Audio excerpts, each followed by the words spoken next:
Tal amigos? Me da mucho gusto estar de nueva cuenta con ustedes en una edición más de este Diplomado Internacional de Edafología Aplicada. Adicionalmente, en esta nueva versión en la que se incluyen algunas aplicaciones importantes como es eh, mapas a escala de detalle y parcelas, es decir, suelos en 3D. Pues me da mucho gusto de nueva cuenta estar con ustedes y pues para platicar un poco sobre la física del suelo, las propiedades físicas, sus definiciones y aplicaciones.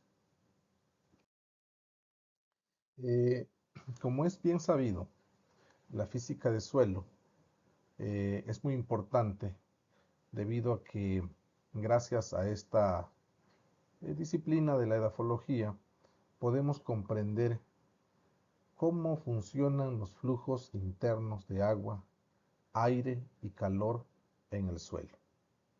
Eh, el suelo es considerado un sistema trifásico, debido básicamente a que en el suelo podemos distinguir tres fases. Estas son la fase sólida, que está compuesta principalmente por la matriz mineral y orgánica. La fase líquida, que básicamente la compone la solución del suelo, más las sustancias que puedan estar diluidas justamente en esa fase líquida del, de la solución. Y la gaseosa, que básicamente son diferentes gases que se encuentran incluidos dentro de los poros de la matriz del suelo. De manera idealizada, se ha señalado, ¿verdad?, de que un suelo funciona de manera adecuada cuando existe una cierta proporción en cuanto a la distribución de estas fases. Y es así que, por ejemplo, un suelo cuando tiene más o menos 50% del total de esta, pues un 45% de materia mineral y un 5% de materia orgánica, más un 25% de la solución del suelo y un 25% de aire, estos suelos funcionan de manera adecuada. Pero insisto, esto es solamente una idealización. Los suelos en la naturaleza no se distribuyen de esta manera e inclusive estas proporciones van a ir variando de acuerdo a muchos factores naturales y otros factores antropogénicos como pueden ser el manejo. Durante esta charla en la que vamos a poder nosotros hablar un poco sobre la física del suelo, pues nos vamos a topar con muchas propiedades reconocidas como muy importantes en el funcionamiento de los suelos. A esto le hemos denominado propiedades físicas del suelo. Las más importantes y las que estaremos nosotros comentando, pues es el color, la profundidad, la pedregosidad, la textura, la estructura, la retención de humedad, la densidad aparente y real, la porosidad, la infiltración, la permeabilidad y la conductividad hidráulica. Desde luego que hay algunas propiedades que están íntimamente relacionadas que pudiéramos nosotros considerarlas como propiedades físicas operadoras de otras propiedades físicas. Ahí trataremos de dar mayor profundidad y tratar de comprender cuál es la relevancia de cada una de estas propiedades. Las propiedades físicas, su importancia radica en el hecho de que son dentro de las propiedades que podemos nosotros distinguir en el suelo, como son las propiedades químicas, las propiedades biológicas y desde luego las propiedades físicas, es que son las que más rápidamente se pueden ver impactadas.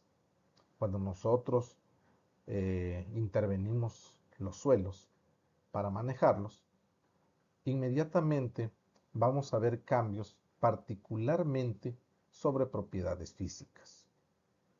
Estas modificaciones o estos cambios en las propiedades físicas pues han sido ampliamente utilizadas como factores de manejo y algunos también factores importantes que nos permiten de alguna manera utilizarlos en otras aplicaciones dentro de la edafología.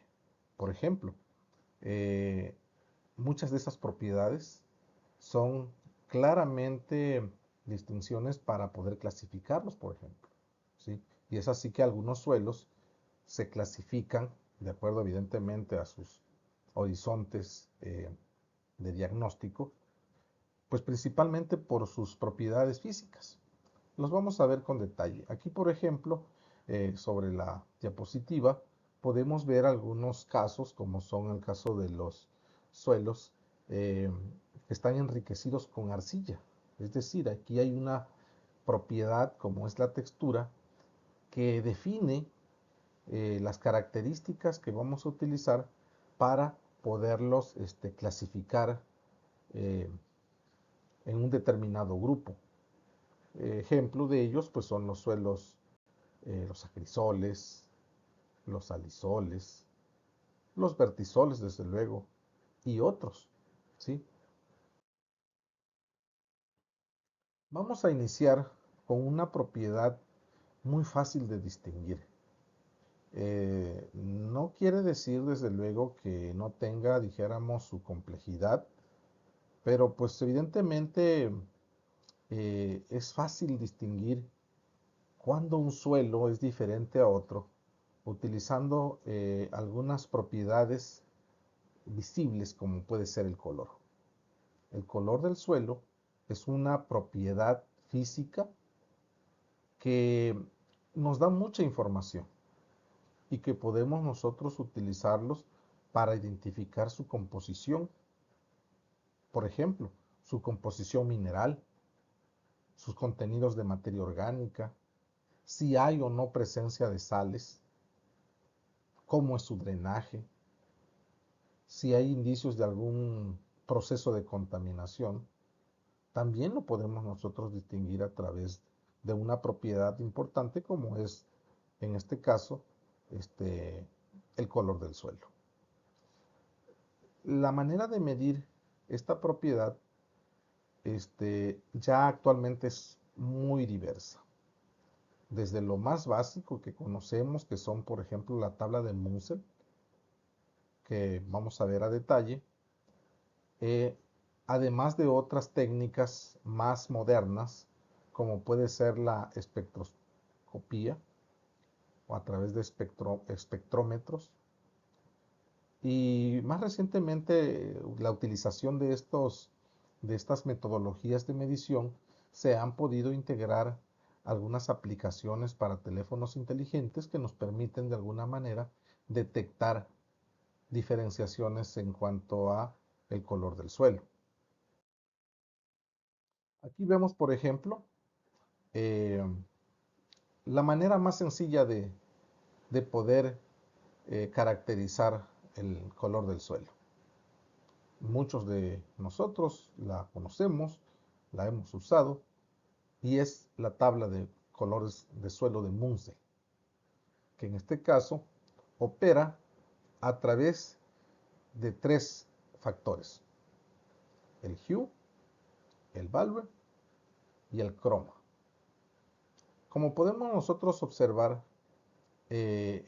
como elementos de la tabla de Munsell, vamos primeramente a distinguir el color espectral, que es la longitud de onda de la luz que se refleja. Y básicamente estaría pues indicada por los colores básicos como son el color rojo, el amarillo, el verde, el azul y el púrpura. Así también la cantidad de luz que se refleja, que es el valor. Se expresa en una escala de 0 a 10, en donde el 0 básicamente es el porcentaje más bajo de luz que se puede reflejar y de manera visible lo podemos encontrar en el color negro. La mayor cantidad de luz reflejada estaría en este caso representada por un 100% de luz reflejada, que sería en este caso el color blanco. Sin embargo, en la naturaleza de los suelos, no vamos a poder encontrar valores de value totalmente de cero, es decir, no vamos a encontrar un suelo completamente negro, ni tampoco vamos a encontrar un suelo completamente blanco. Generalmente, estos niveles en el suelo los podemos encontrar en niveles de 2 a 8, en donde evidentemente el 8 sería colores claros, como los podemos distinguir en la parte superior de la tabla de Munsell, son colores grises, claros, y al contrario, eh, los colores con menor value son los suelos más oscuros, por ejemplo, aquellos que están altamente enriquecidos con materia orgánica. Y finalmente el croma, que representa la pureza de la mezcla del color espectral, con un color neutro. Estos intervalos van de 0 a 20, pero en los suelos los podemos encontrar en niveles de 1 a 6.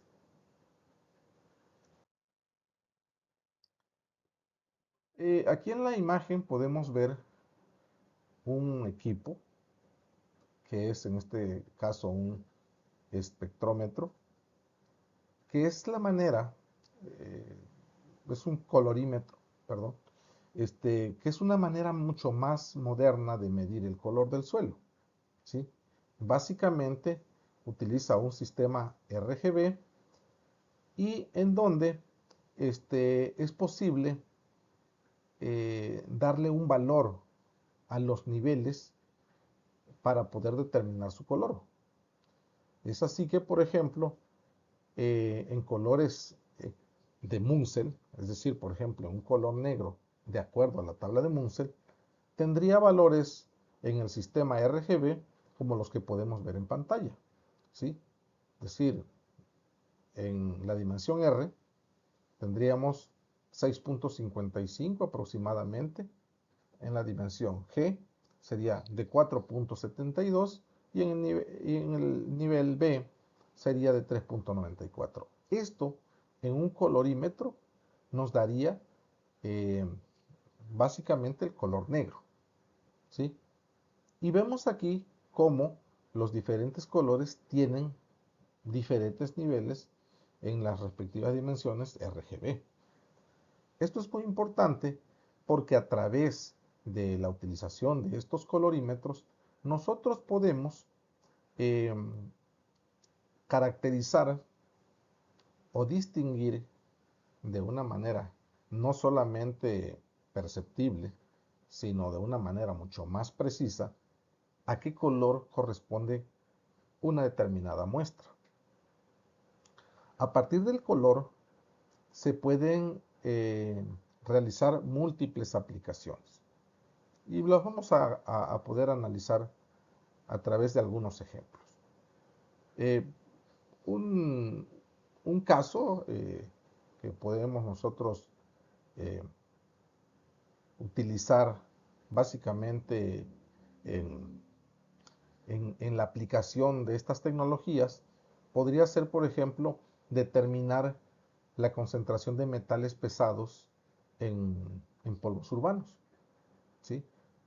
A través de mediciones de muestras de polvo en un colorímetro y adicionado a algunos análisis químicos que se realizan, se puede asociar la composición química de estos polvos. Y esto de alguna manera es un avance bastante importante porque en lo sucesivo, con tan solo determinar a través de un colorímetro el color del polvo, podríamos nosotros determinar con mucha precisión eh, cuáles son, dijéramos, los metales pesados asociados a las muestras de estos polvos. Y con ello, pues obviamente, podríamos nosotros generar algunas decisiones, ¿verdad? O determinaciones a través de estos métodos, pues de alguna manera fáciles de desarrollar, a diferencia de tener que estar realizando análisis químicos en laboratorios, ¿verdad? Para poder determinar cuáles son la composición química de estos polvos o cuáles son los metales que están asociados a estos polvos. Esta es una manera mucho más moderna de poder utilizar el color como un indicador de algunas otras propiedades de los polvos en este caso, o de los suelos, y otras mediciones que podríamos nosotros desarrollar.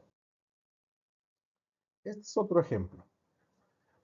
Eh, en muestras de suelos en las que se midió el color a través de tecnologías como las que acabamos de mencionar, es decir, a través de colorímetros, y en los que se ha podido de alguna manera asociar otras propiedades como puede ser el contenido de carbono orgánico, pues se ha podido realizar modelaciones matemáticas que nos permiten, a través del color, poder determinar cuáles son estos contenidos de carbono o de otros elementos.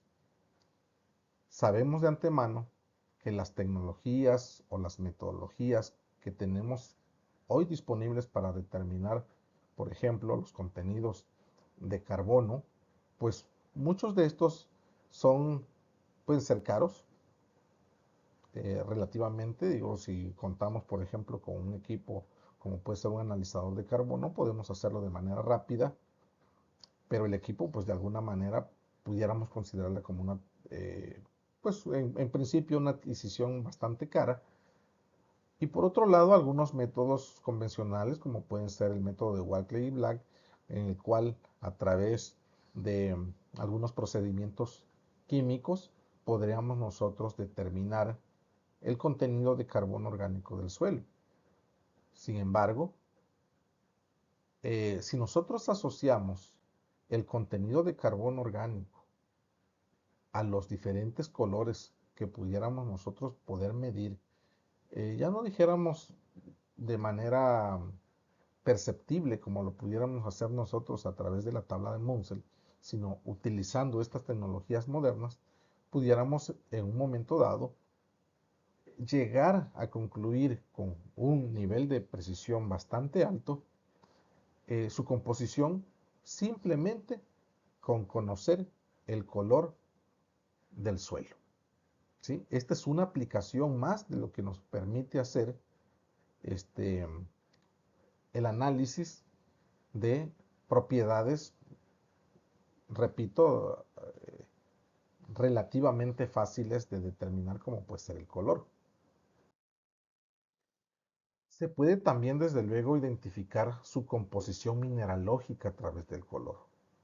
Y es que se sabe, hay estudios que nos permiten asociar el color con algunos componentes.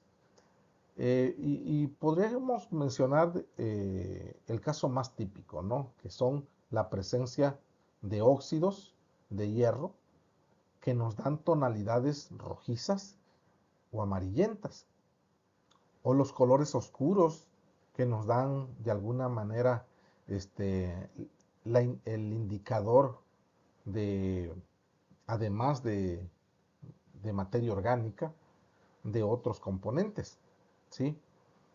Entonces, cuando nosotros podemos distinguir de alguna manera estos colores de manera muy directa, podemos nosotros determinar cuáles pueden ser los minerales que están presentes en el suelo.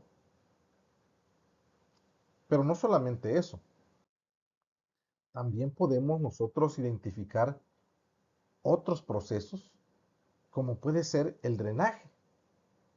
Como podemos nosotros ver aquí en la diapositiva, podemos nosotros observar que las coloraciones que adquieren los suelos van a estar regulados por algunos factores, como pueden ser el régimen de humedad al que está sometido un determinado suelo. Y con ello, desde luego, eh, si nosotros podemos asociar cuáles son estos procesos que están íntimamente relacionados con el color, podremos nosotros de alguna manera identificar a qué procesos están sometidos estos suelos. Podemos nosotros observar aquí en la diapositiva que en algunos suelos que están bajo ciertos regímenes de humedad eh, de un pobre drenaje o drenaje, pues sí, bajo o que está sometido a un régimen de humedad este, muy fuerte, pues vamos a observar de alguna manera estos colores grises típicos de procesos gléyicos, por ejemplo. Hay un suelo que se denomina gleisol, que básicamente uno de sus indicadores que nosotros podemos percibir cuando hacemos descripciones de los perfiles son estos procesos gléyicos. Y básicamente los podemos distinguir, entre otros indicadores, por el color del suelo. Por el contrario, en suelos que tienen muy buen drenaje o que no están sometidos a procesos de inundación frecuentes, pues podemos observar aquí que los minerales, lejos de estar sometidos a procesos de gleisación, están básicamente sometidos a procesos de oxidación. Y vamos aquí nosotros a identificarlo principalmente por los colores rojizos o amarillentos que los podemos nosotros detectar cuando hacemos descripciones de perfiles, ¿sí?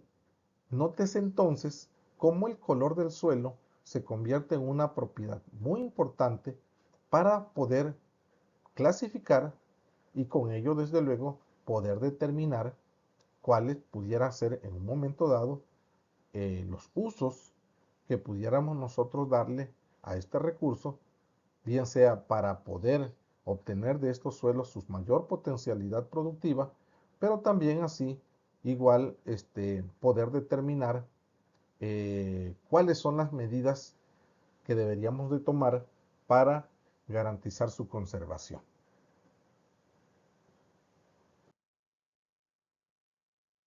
Algunos trabajos que se han realizado han podido de alguna manera asociar el color con la presencia de algunos elementos importantes.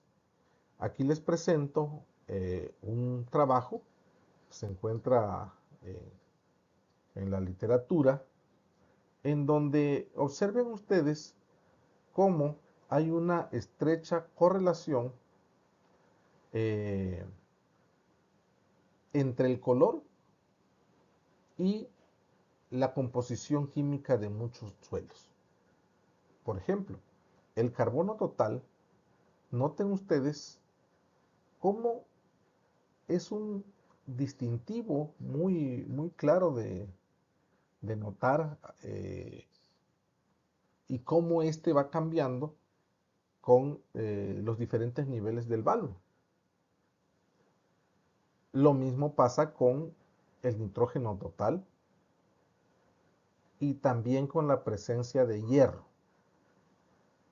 Cuando nosotros utilizamos el color a través de estos equipos que yo había mencionado anteriormente, por ejemplo, los colorímetros, pudiéramos nosotros en un momento dado determinar la presencia de hierro, de nitrógeno total, de carbono total y de otros elementos de una manera mucho más práctica, sin tener que recurrir a algunos otros análisis que pudieran en un momento dado pues, ser más costosos o desde luego ser más tardados y sobre todo porque en estos tiempos en los que requerimos nosotros de tomar decisiones más rápidas, dar respuestas a los productores o a los que en algún momento dado demandan servicios para la toma de decisiones, pues estos métodos pueden resultar ser prácticos y esto gracias obviamente a la comprensión de estas propiedades físicas como pueden ser el color.